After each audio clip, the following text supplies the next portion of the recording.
Okay, so today we're gonna have a little chat about Wuthering Heights by here here by Emily Bronte or Bronte. I don't really know how to say it, but the thing is that I bought this edition.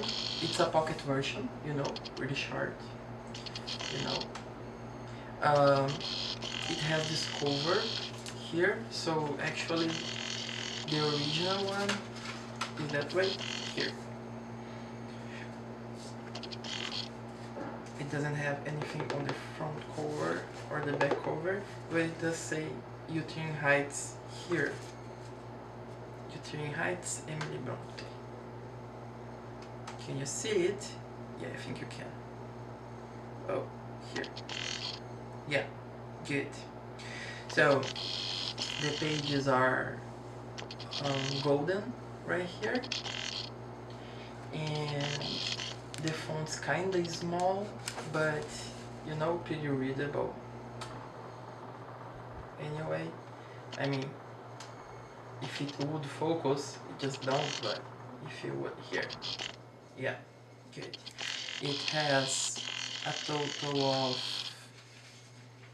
let me see,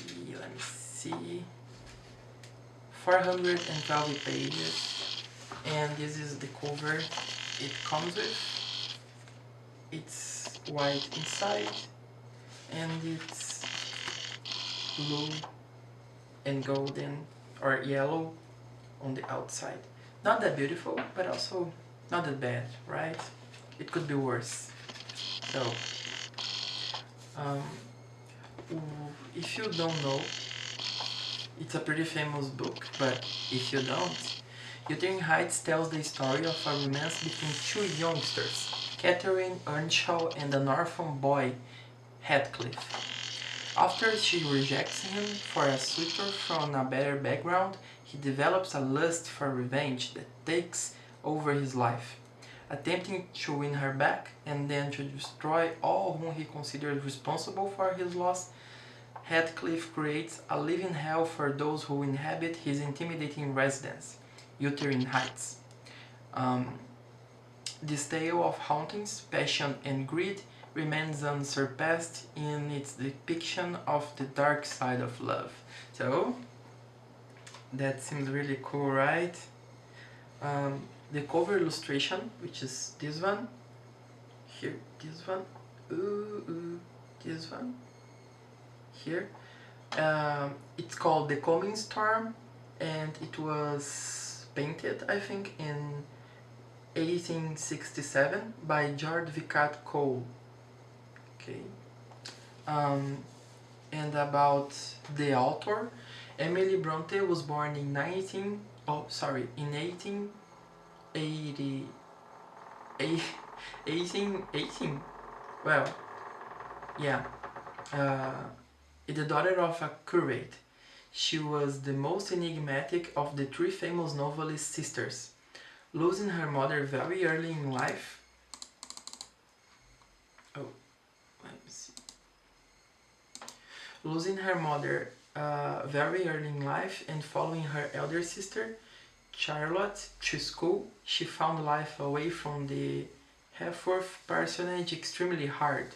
Her time as a teacher at Law Hill School near Halifax was similarly trying. Homesickness drew her back to the moors and the life of a reclusive author. She died of tuberculosis in 1848, just months after her brother Branwell. Few of her papers survived, and her reputation is based on a number of surviving poems and one novel, which is this one, Wuthering Heights. So, if my camera would focus, it really isn't helping me a lot here.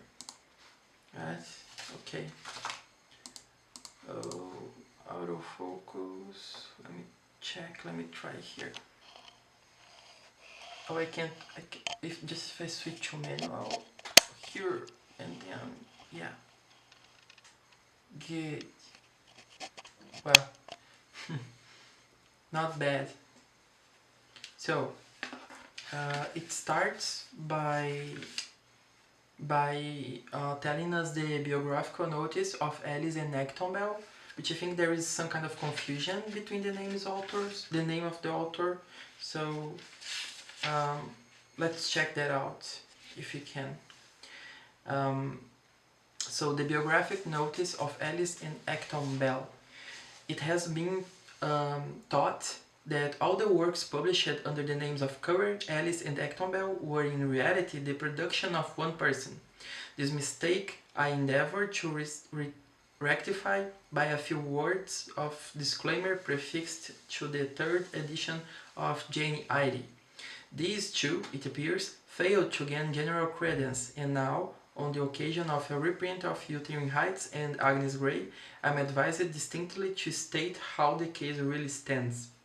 Indeed, I feel myself that it is time the obscurity attending those two names, Alice and Acton, was done away. The little mystery, which formerly yielded some harmless pleasure, has lost its interest. Circumstances are changed. It becomes then my duty to explain briefly the origin and authorship of the books written by Currer, Alice and Acton Bell. About 5 years ago, my two sisters and myself, after a somewhat prolonged period of separation, found ourselves united and at home, resident in a remote district where education had made little progress, and where consequently there was no inducement to seek social intercourse beyond our own domestic circle. We were wholly dependent on ourselves and each other, on books and study, for the enjoyments and occupations of life. The highest stimulus, as well as the liveliest pleasure we had known from childhood upwards, lay in attempts at literary composition.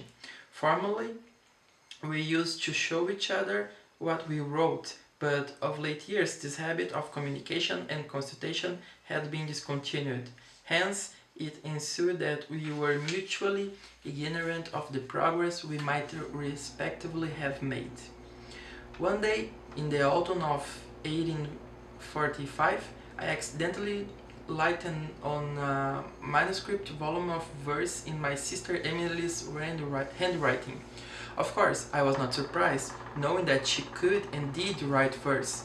I looked it over and something more than surprise seized me. A deep conviction that these were not common effusions, nor at all like the poetry women generally write. I thought them condensed and terse, vigorous and genuine. To my ear, they had also a peculiar music, wild, melancholic, and elevating.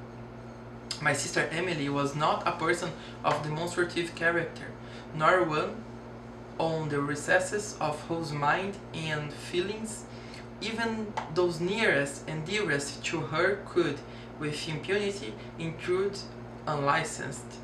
It took hours to reconcile her to the discovery I had made, and days to persuade her that such poems merited publication.